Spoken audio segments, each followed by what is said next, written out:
what the qualities that the best managers that I've been fortunate enough to work with demonstrate? You can sum it up in 2 words: emotional intelligence. An anecdote that illustrates it nicely was I did a biography a number of years ago of a famous boxer, a guy called Thomas Hearns, and I went out to a gym where he grew up in Detroit, and it was in one of the poorest parts of one of America's poorest cities, so the social deprivation was huge. And from the moment I got there, what had fascinated me was this same gym had produced over 25 world champions, and it was the same coach, a man called Emmanuel Stewart, that had done it. And when I arrived at the gym, I was totally overwhelmed. I was so far outside of my comfort zone. I was frightened, I was scared, and not a little bit intimidated.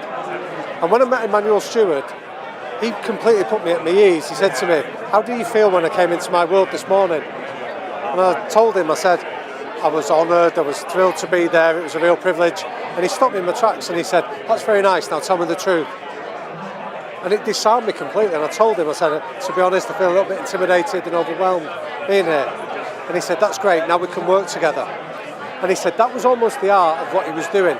And he used a lovely phrase that for anybody that's lucky enough to manage people, is something that almost should be tattooed on the inside of our eyelids. He used the phrase, he said, "We need to contain and then explain." And what he meant by that was, we need to make people feel emotionally secure, contained. We need to feel that we're interested in them, we're invested in their success, we care about them. And only when people are convinced that that's the case, can we explain what it is that what we need them to do. But too many leaders try to explain and then contain, and it just doesn't work in that order. So what do the worst managers do? I'd say if there was one trait that would sum up what great managers do, so therefore by default what they don't do, it's a lack of humility. I just finished a book, research on Barcelona, and spent a lot of time there at the football club.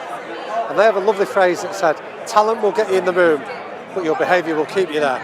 And the point they make is, it doesn't matter how good you are, if you don't behave in a way that is conducive to the culture that you're a part of, you won't last for long in that culture.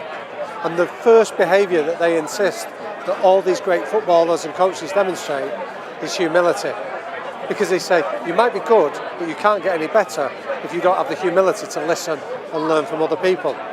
So I'd say on the flip side of that, managers that don't possess humility go through with that sort of fixed approach that one size fits all, their way is the only way.